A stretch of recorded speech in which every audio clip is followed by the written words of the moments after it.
Bom dia, que todos estejam bem, que todos e todas estejam bem, né?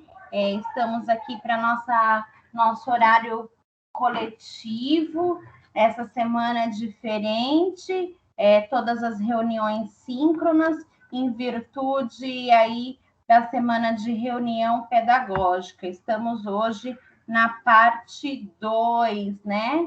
Da nossa projeção de reunião pedagógica remota, né, para atender o dispositivo da instrução normativa de calendário de atividades, né, na qual não tem suspensão para garantir aí dos 200 dias letivos, né? Muito estranho estarmos assim, faz muita falta mesmo a nossa atividade, a nossa reunião pedagógica com a pausa no atendimento às crianças, né?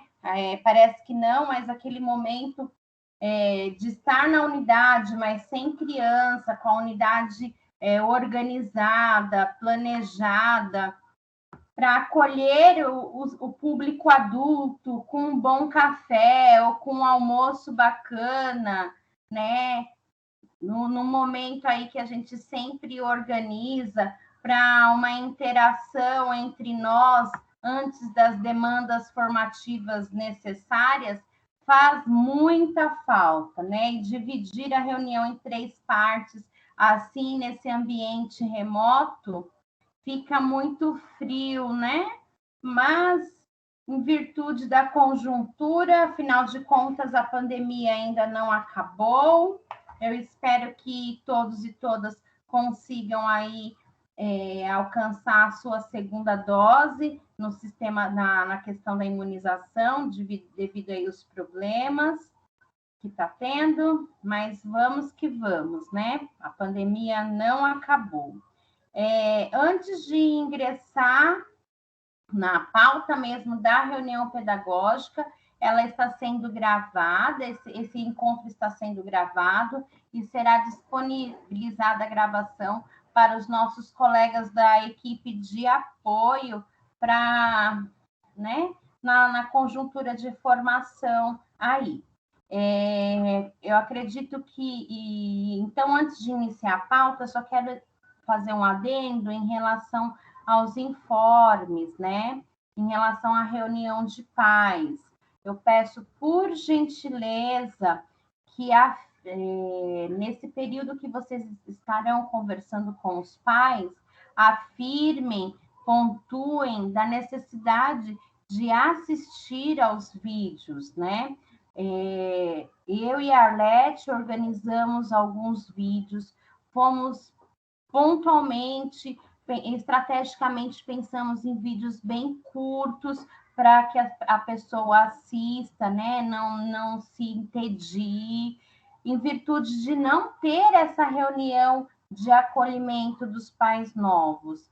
E temos percebido que os conflitos que a gente está precisando mediar aqui na secretaria em virtude de pais que não assistiram os vídeos. Então, o pai vem com uma dúvida, com questionamento, a primeira coisa que a gente faz: você assistiu ao vídeo do link? Ah, não assisti. Essa sua pergunta está respondida lá, né? Então, eu peço por gentileza que vocês reafirmem. Eu sei que também, assim como a reunião pedagógica, é frio, né? Não é legal, mas foi a estratégia que tivemos diante de um período de pandemia para evitar aglomeração, para que as famílias acessassem os informes. Oi, Denise, por gentileza, fique à vontade. Heloísa, a Vilma pediu para você chamar ela, que ela não está conseguindo acessar. Tá bom, obrigado. Nada. Verdade, eu chamei a Vilma e não entrou. Não entendi por quê. Então, reafirmem, tanto e quem está acompanhando também o WhatsApp daqui da unidade, sabe da nossa regularidade, insistência, né? de encaminhar os informes, de ser insistente em relação principalmente aos sintomas gripais. Nós estamos atentas, estamos encaminhando, né?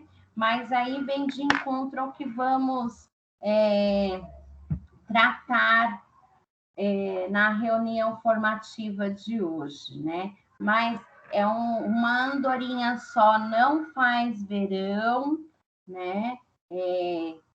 Não largamos essas demandas ao léu, pensamos em estratégias para que as famílias acessassem esses conteúdos para a organização da unidade e contamos com a colaboração de vocês na persistência desses recados, tá bom, gente?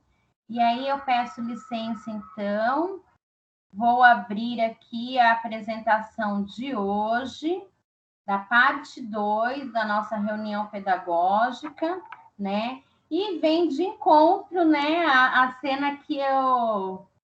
Opa, o texto que eu coloquei aqui não tem o...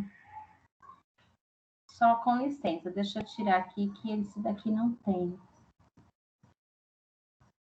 Deixa eu tirar o compartilhamento. Só um momento.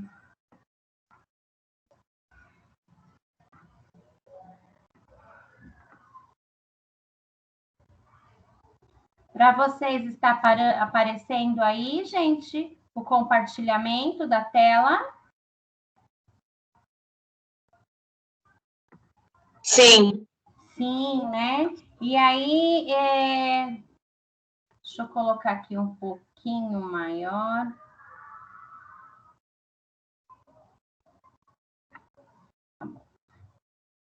Apareceu melhor?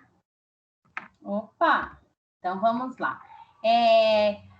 Para esses nossos 3 encontros de reunião pedagógica, fiz a seleção das charges do Francisco Tonucci, né? Que são bem interessantes, e essa se chama Cabideiro, foi extraída do livro Com Olhos de Criança. E essa conversa que eu trouxe agora, inicialmente, né, de informe, da reunião de pais, da dificuldade, né, é reflexo dessa massa de manobra que os nossos governantes que estão aí na gestão da prefeitura fazem do equipamento e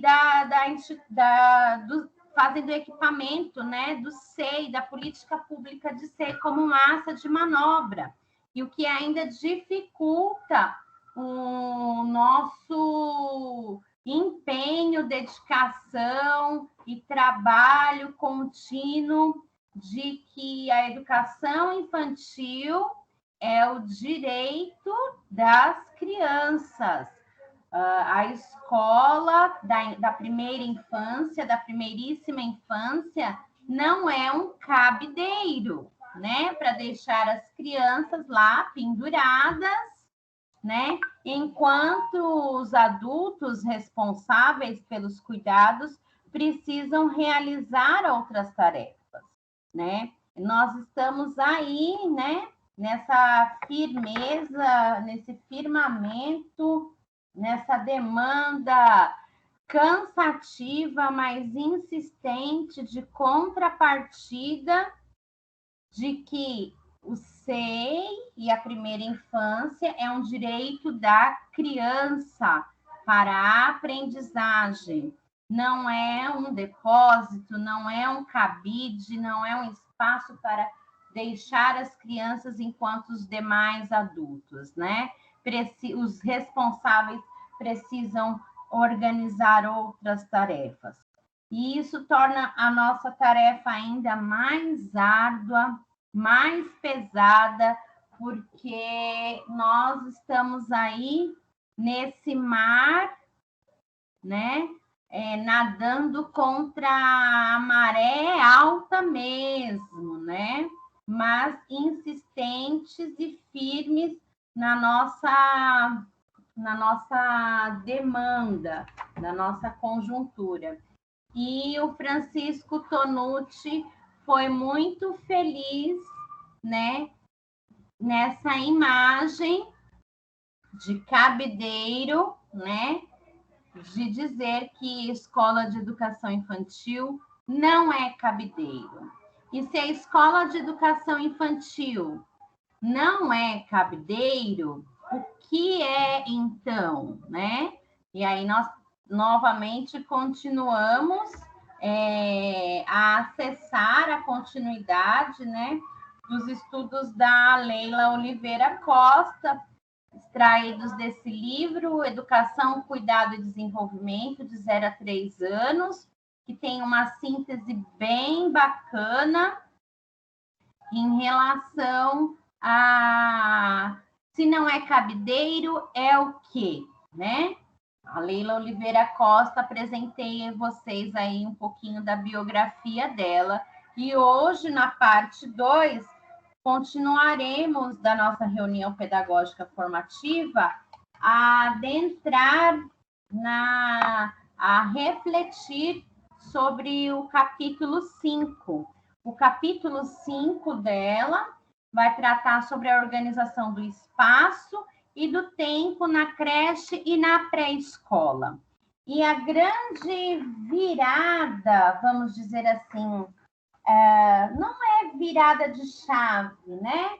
Mas uma percepção muito sensível e que ao longo dos tempos foram invisibilizadas como pedagógicas, mas que elas fazem parte de todo o tempo da nossa ação junto com as crianças,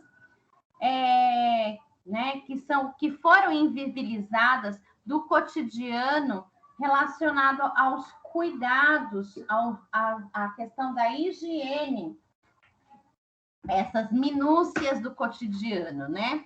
Todos os dias, as crianças na linha do tempo, na organização, elas têm a rotina de higiene, de higienização, de troca, de repouso. Isso demanda um tempo bem significativo da organização, né? E do tempo vivido dentro do SEI, e que até então, como registro, como documentação, como uma ação pedagógica, isso não era considerado, era inviabilizado, invisibilizado. A gente tem até como perceber que existem secretarias, outras secretarias, não a de São Paulo, mas os nossos vizinhos aqui do Alto do Tietê, por exemplo, nas creches tem o professor e o assistente. O assistente, ele cuida é o responsável pelos cuidados, e o professor pelo pedagógico. Essa é a concepção de currículo deles lá, né? Mas a Leila Oliveira Costa e na abordagem da Anne Pickler traz esse valor do cotidiano na educação de crianças pequenas, né? Nesse cotidiano, nessas coisas do dia a dia, né? Desse tempo, dessa rotina que toma todo o tempo. Vamos, vocês da tarde. Todos os dias tem aí a demanda de retirar, de despertar as crianças, de preparar para o repouso, de preparar as crianças para o lanche da tarde, de preparar as crianças de organizar a higienização, de organizar e prever aí as despedidas, né, a refeição da tarde. E isso é pedagógico. Essas ações trazem um aprendizado muito importante e significativo. E é isso que nesse capítulo vem trazer, que ao longo da história da educação infantil, essas demandas foram invisibilizadas. Que pedagógico era só aquilo que estava impresso no mimeógrafo, impresso na folhinha, o que foi pintado no guache. E o pedagógico é tudo, é a vida, é o pulsar, né? E aí ela diz que de 0 a 3 anos, o cuidado é a dimensão máxima das aprendizagens de bebês, né? E de crianças pequenas. E essa intencionalidade docente, né? No acolhimento, na organização da sua linguagem corporal, na sua mão educadora, no tom de voz, na comunicação. Isso se faz o dia a dia, né? É cotidiano e isso deve ser planejado, é intencional, não pode ser invisibilizado e banalizado. Porque a criança, semana passada, por exemplo, na alimentação, ela estava um pouco dependente e no cotidiano, nessa semana, ela já tem um pouquinho mais de autonomia. Essa é a máxima da aprendizagem dos bebês, né? Se auto-perceber, se auto-cuidar, né? Para desenvolver. E isso, ao longo da trajetória e do currículo, foi ignorado. E a abordagem da Amy Pickler traz à luz o que foi minimizado, invisibilizado, né? De que desprezado, né? É o máximo, né? É o máximo da aprendizagem no cuidado. E organizar, prever esse cuidado tem uma intencionalidade docente. Vocês têm uma rotina de intencionalidade para o despertar, né? De organizar o seu corpo, a sua voz, o espaço para despertar as crianças, de organizar, despertar, no seu corpo traduzir para as crianças o momento da refeição da tarde, o momento da despedida. Isso, né, foi muito desprezado na história, no currículo da infância. E aí, ela traz isso como... A Amy Pickler traz isso né, a essa visibilidade, a essa máxima. E nesse capítulo ela conversa um pouquinho e nos coloca, né, na organização e no planejamento dos tempos e dos espaços para esse cuidado. Um olhar para a alimentação, né? Então, na abordagem da Amy Pickler, ela sugere que os bebês que não conseguem se sentar, né? Vamos pensar nos bebês de berçário 1 mesmo, que eles não podem ser acomodados, por exemplo, nos cadeirões, né? Que eles devam ser alimentados no colo da educadora, 1 por 1, né? Para nessa questão de sentir o corpo, na intencionalidade da educadora. À medida que essa criança já consegue, já tem a firmeza de sentar-se sozinha, existe uma previsão de uma mobília bem baixa para que essa criança tenha o livre movimento e acesso a essa cadeira, a essa mesa.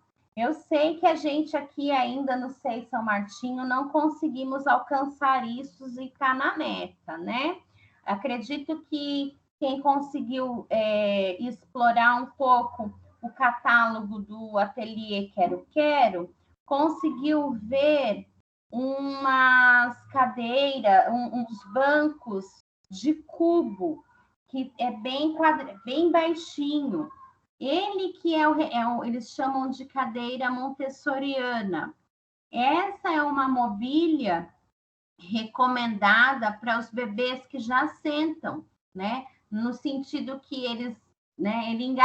Pensando num bebê de berçário 1, berçário 2, que ainda não anda, né? Os de colo, tanto a mamadeira como a papinha, que sejam alimentados no colo, com a educadora sentada confortavelmente. Quando esse bebê já consegue sentar, acessar essa mobília baixa, essa mobília baixa, né? Vir engatinhando, sentar-se sozinho no lugar. Então, a intencionalidade dessa mobília, da organização desse espaço da refeição para o livre movimento de bebês, né? Então, nessa abordagem da Pickler, não se recomenda o uso desses cadeirões, dos cadeirões de alimentação, porque os bebês não têm a autonomia, a liberdade de se movimentar e chegar.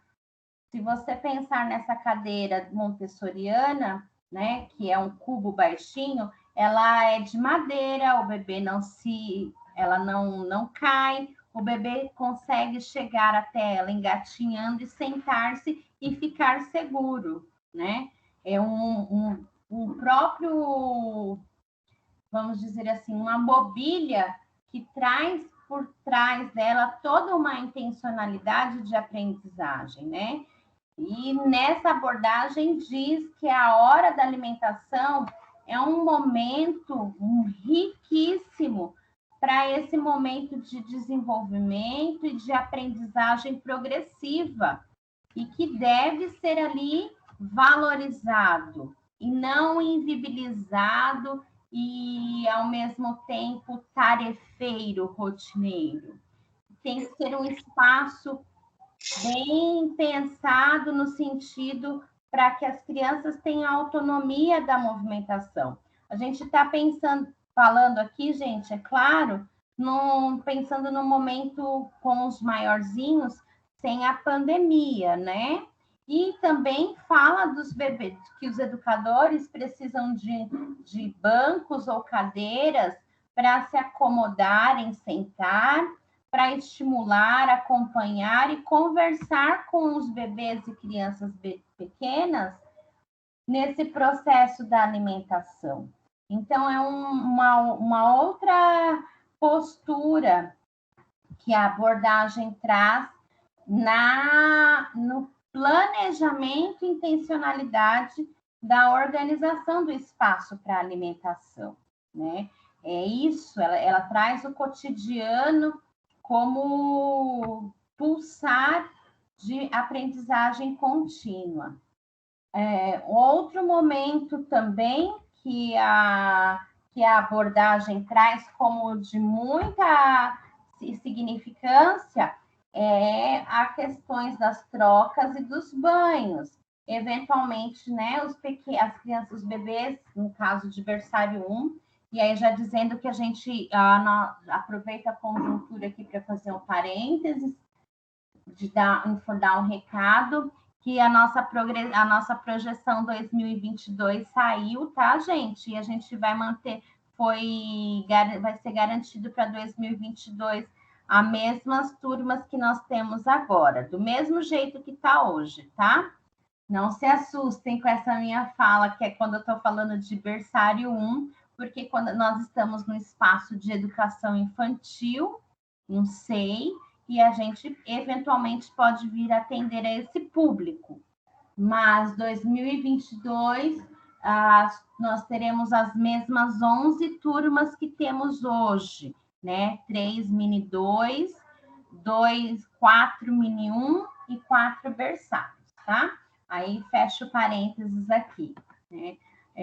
Para troca e o banho, né? A gente fala do POP, o procedimento operacional padronizado, que é o sanitário, as demandas sanitárias que vocês juntas aí articularam lá em fevereiro, nós retomamos em virtude da questão do Covid.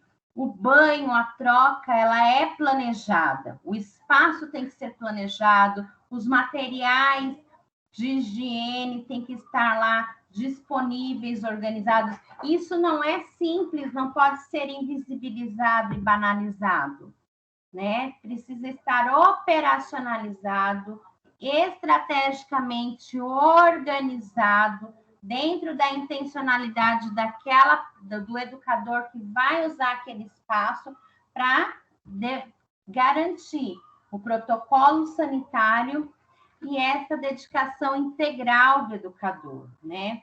Tanto os trocadores e as cubas na altura que mantém a coluna reta do educador, para que o educador consiga estabelecer esse contato visual com o rosto do bebê e da criança durante todo o procedimento.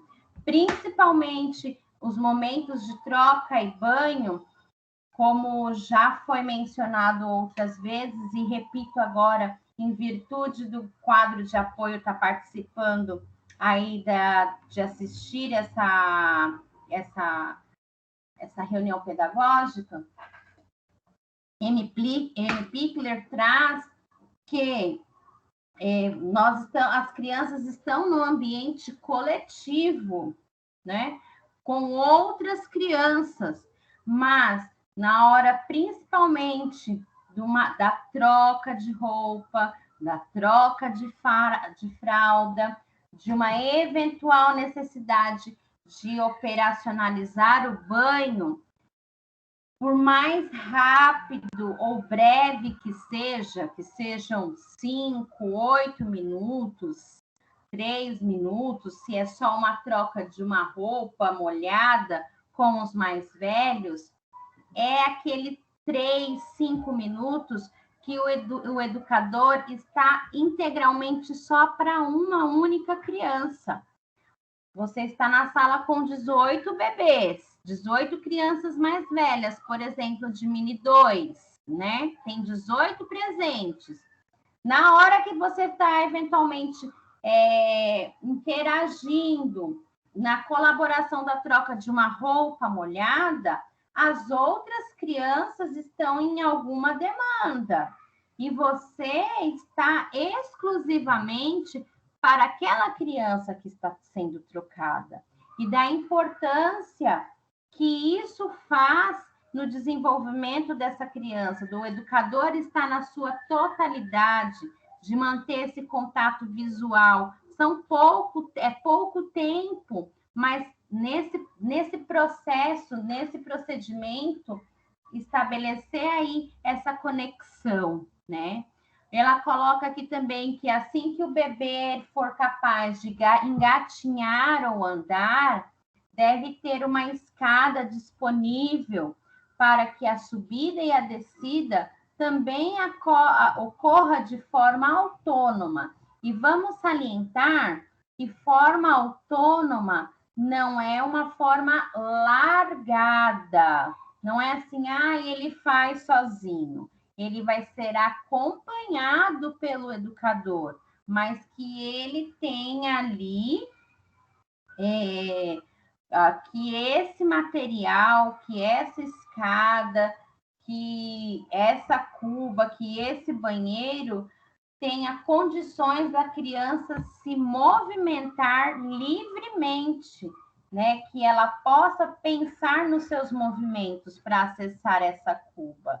E quando a criança eventualmente alcançar a posição de pé, um chuveiro com box de elevação, que é para o educador manter ali, se precisar dar um banho, o olho no olho, né? Como acontece aqui, como nós temos aqui embaixo.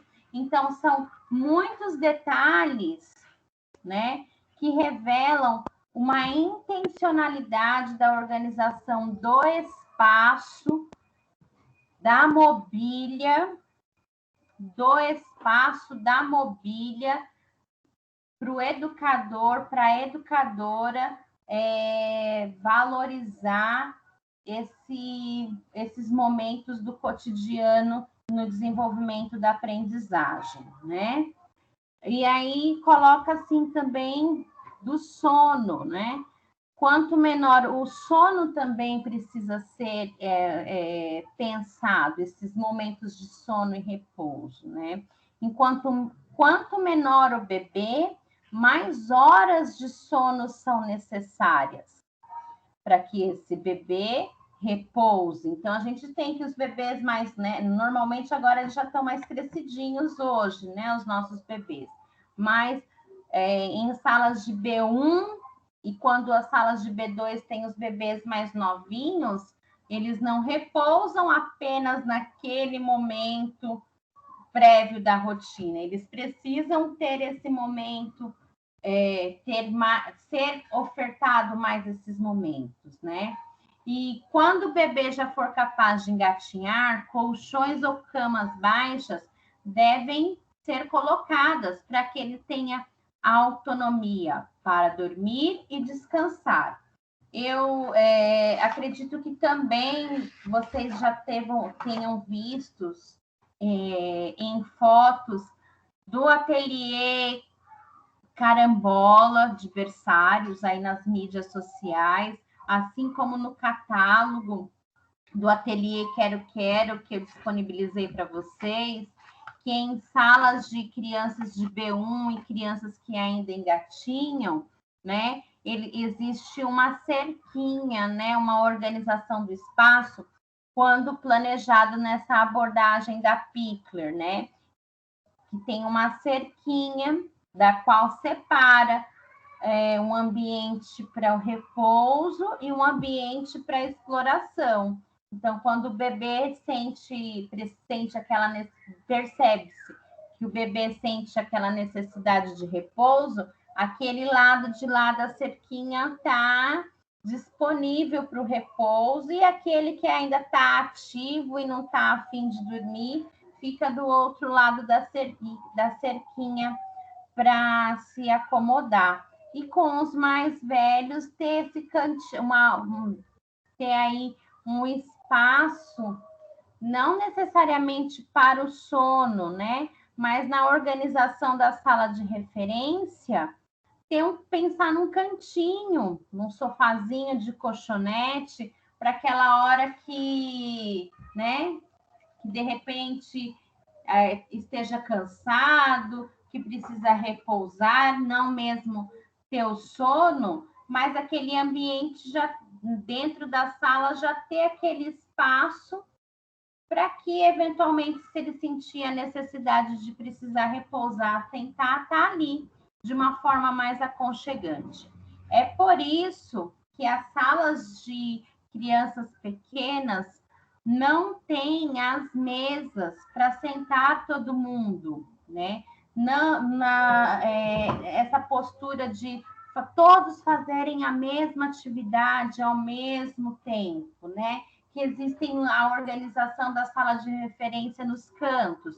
Um canto, de repente, com um sofazinho, um canto com uma mesa, que eu acredito que a nossa vai chegar em breve, que já foi anunciado que seremos contemplados, um canto com uma mesa para uma determinada atividade, né? E na qual as crianças têm essa autonomia para desenvolverem, né? Para se explorarem quando não estiverem no espaço externo. Eu vou aproveitar aqui e pedir licença para a Cláudia, para a Ana, né? De dizer como lá no quarteto, a Márcia, a Rosister, a Cláudia e a Ana estão se organizando e como isso tem feito diferença, né?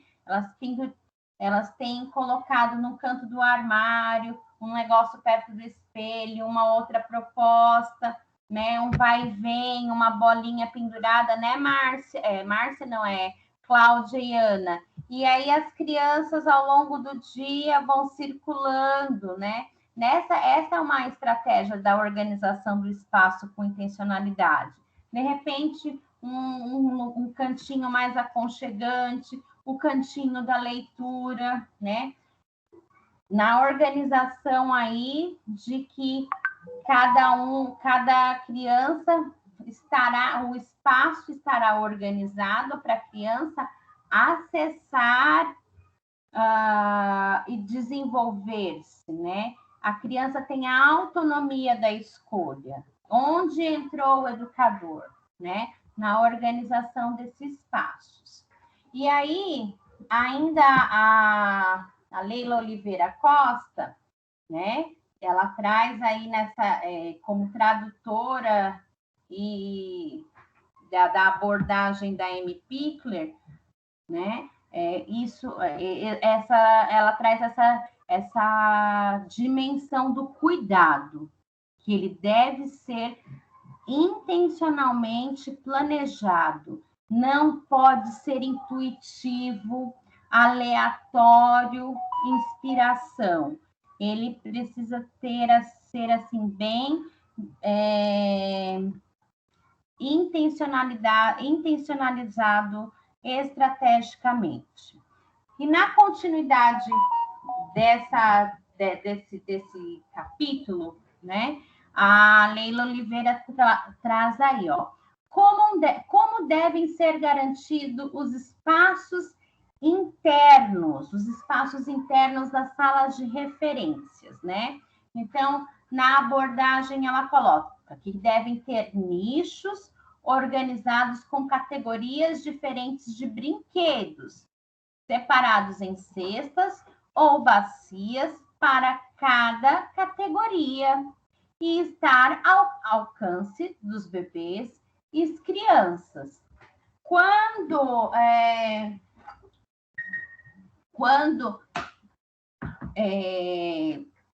conversei com a Arlete o ano passado, na organização das salas, de tirar as portas dos armários, das salas de minigrupo 1 e minigrupo 2, né? Nos berçários não tem, foi pensando nesse capítulo, né? Que aquele armário, ele já tem sem as portas, de serem aí transformados nesses nichos, né? E que esses nichos teriam esses brinquedos organizados e separados por essas categorias de brinquedos para as crianças acessarem. Isso quer dizer que essas cestas, essas caixas e bacias, ao longo de cada semana ou quinzena, terem os seus elementos, os brinquedos, as materialidades mudadas, separadas pelo professor. Então, a sala não ser um depósito, né, de guardar, mas estar ali livre, né, livre, porque muita informação, além de poluir, estimula muito e também dá ansiedade, gera ansiedade. Ele fala assim, quer mexer nesse, quer mexer naquele, então não precisa ter muito, né? Mas alguns poucos. Isso é uma intencionalidade. Então, quando chega na sala e tem aquele monte de caixas, gera uma ansiedade na criança de querer conhecer e explorar tudo, né? Será que precisa tudo? Na abordagem da Amy Pickler, ela traz para a gente que não precisa ser assim, né? Doses homeopáticas para baixar essa ansiedade, para explorar essas materialidades com calma, repetir a oferta dessa materialidade, né? E quando vê que ela já ficou enfadonha, aí oferece uma nova. Isso acalma, né? Isso tranquiliza, né? E aí sim, de organizar essas caixas, esses nichos, essas cestas, de forma a trocar o material aí semanalmente, quinzenalmente. Foi por isso que foi pensado assim, tá? E eu quero dizer para vocês que, junto com o Edson, com a Arlete aí, as coisas nós estamos em processo, né? A organização tem a demanda de organização dos tempos, dos espaços e dos ambientes que precisam ser do professor, da professora dentro da sala, e tem a nossa, enquanto gestão e equipe de apoio, para garantir essa acessibilidade. O espaço do telecentro, nós pensamos numa estratégia inicial de tirar lá, de colocar os brinquedos onde eram os banheiros, não deu certo. O Edson já fez um desenho, né, de um layout, que nós precisamos agora só de um tempinho para organizar lá no espaço do telecentro, para transformar parte dele, né, parte daquele espaço, daquele anexo, num inventário de brinquedos, para deixar as salas menos poluídas,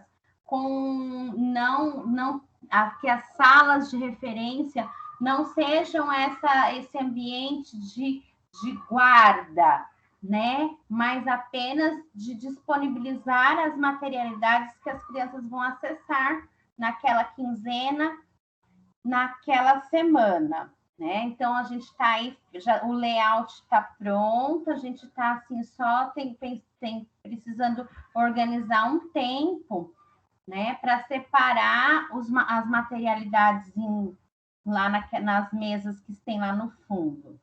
Então, é possível que ao longo desse mês, do próximo, a gente consiga organizar. E terminando de dar uma organizada lá, eu peço, por gentileza, aproveitando o ensejo desse tema, usou o material, usou a materialidade que é coletiva, né? Não deixa acumulada lá na sala de referência, né?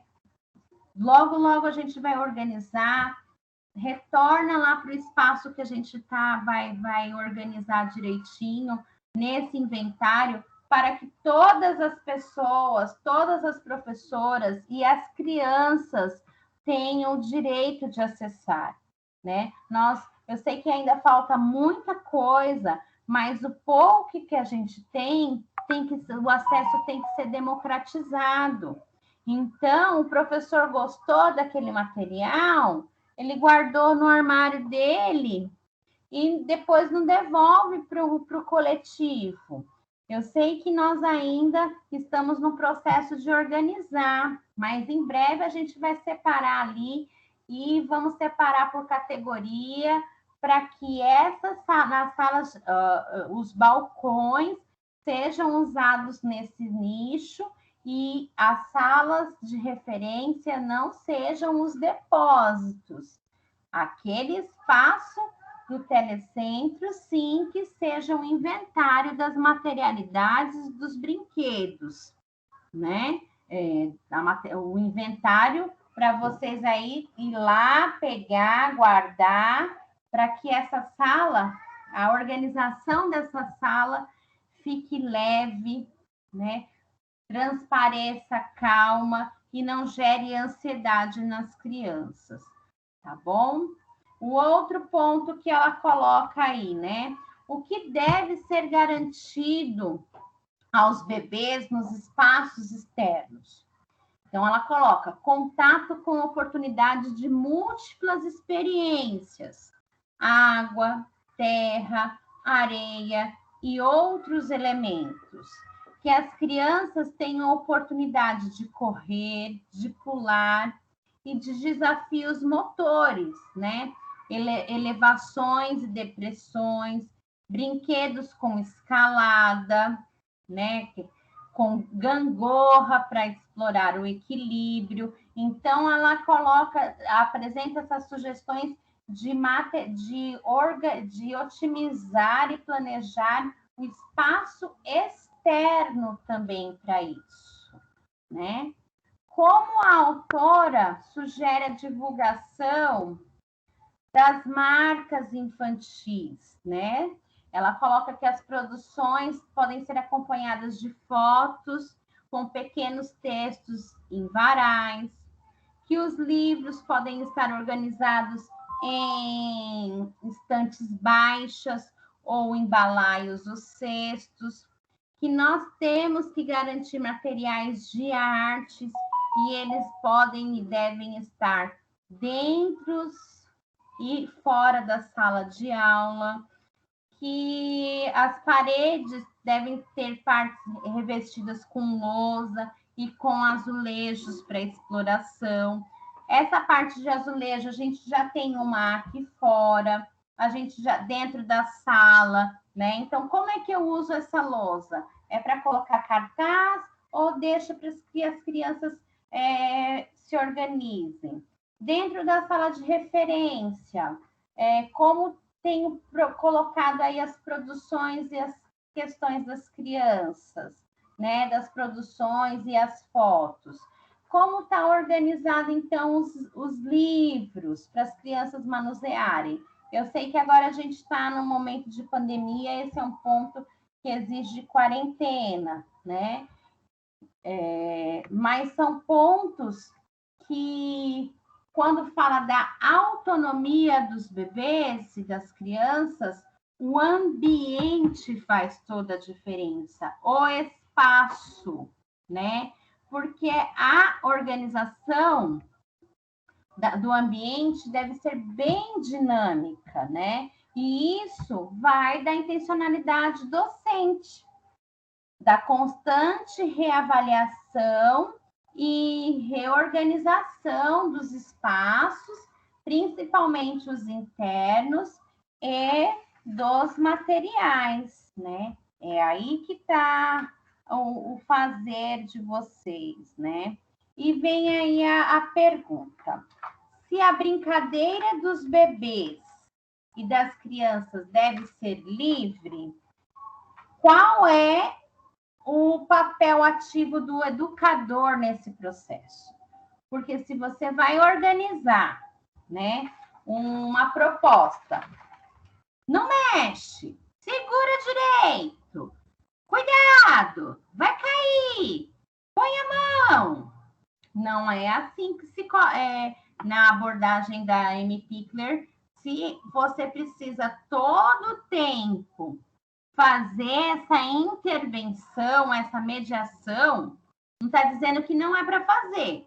Se alguém vai se morder, se vai se machucar, mas se aquele espaço, aquele lugar que você vai, você precisa estar. Sai daí, não corre, é perigoso, né?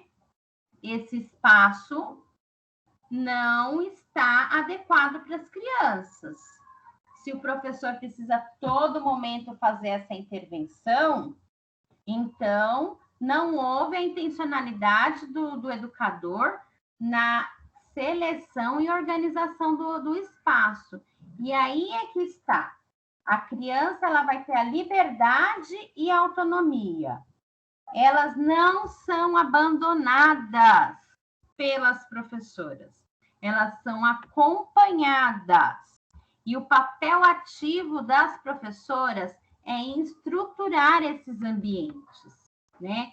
Ter escolhas muito conscientes e intencionais, né? Para a organização de um espaço seguro e desafiador, né?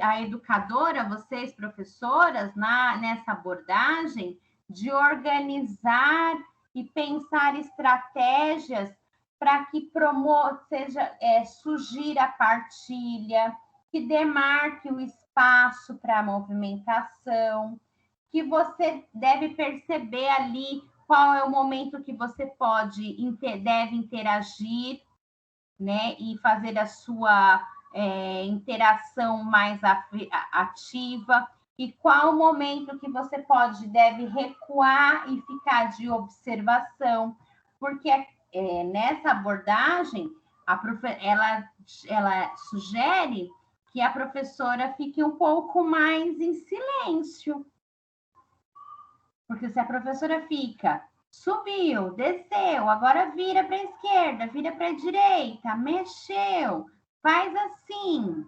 Essa não é uma investigação e exploração autônoma. Você vai organizar os materiais para a criança investigar. E quando ele fala de recuar, é estar próxima para observar esse processo de investigação da criança. O afastar no sentido de não estar falando o tempo todo o que precisa ser feito, mas de estruturar o ambiente para a criança investigue e procure. E as mediações, se fizer necessária a sua interação, né? Isso é muito diferente de abandonar as crianças à sua própria sorte, porque você está estruturando o ambiente, estruturando os materiais e as interações, e estar ali disponível para auxiliar na resolução de problemas, atenta caso ocorra algum conflito e na interação de uma liderança tranquila para reorganização dos espaços. E a gente viu naquele texto da mão da educadora, né? E da intencionalidade do corpo, da educadora. Se você está agitada, elétrica, as crianças vão se agitar, né? E é isso que ela coloca da intencionalidade docente, de respira, não pira, concentra.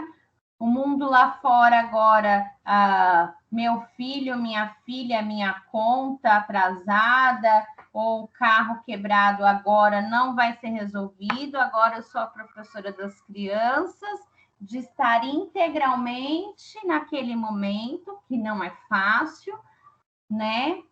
E transpor essa linguagem corporal, né, intencional de calma, para que as suas crianças fiquem calmas. Porque se você ficar intuitivamente agitada e naquela fluição, as crianças vão nesse ritmo. Se você precisa das suas crianças, é claro que no meio do bolo tem uns mais agitadinhos, mas nessa linguagem corporal intencional, né, de respirar, o mundo lá fora vai ficar lá fora, porque agora eu estou com as crianças, e de ter a sua intencionalidade na marca do seu corpo, na sua voz, na sua postura, vai reverberar nas crianças a calma. E é isso que a Amy Pickler traz bastante, né? E a professora está aí atenta para essa observação, para a mediação, se necessário, e atenta ali para o futuro, para o planejamento futuro, na captação do desenvolvimento da zona real de desenvolvimento real das crianças. Eu sei que muito disso já acontece, que vocês fazem, mas a Amy Pickler, ela traz isso de uma forma bem sistematizada e é o que nos traz a profissionalização do educador da infância. Não dá para ser tudo intuitivamente ou do jeito que dá para fazer na hora. Até o jeito que você precisa se colocar, se falar, pensar, a Amy Pickler diz, né, da sua linguagem corporal, e essa sua intencionalidade vai reverberar nas crianças, né? Essa é uma chave bem grande, né, de virada da intencionalidade. Embora o mundo lá fora nos veja como cabideiros, nós não somos cabideiros, né? Nós não estamos aqui para isso. E vamos progressivamente construir no nosso fazer, na nossa prática, isso daí dentro da abordagem que está pautada no currículo da infância. Eu trouxe esse texto, né?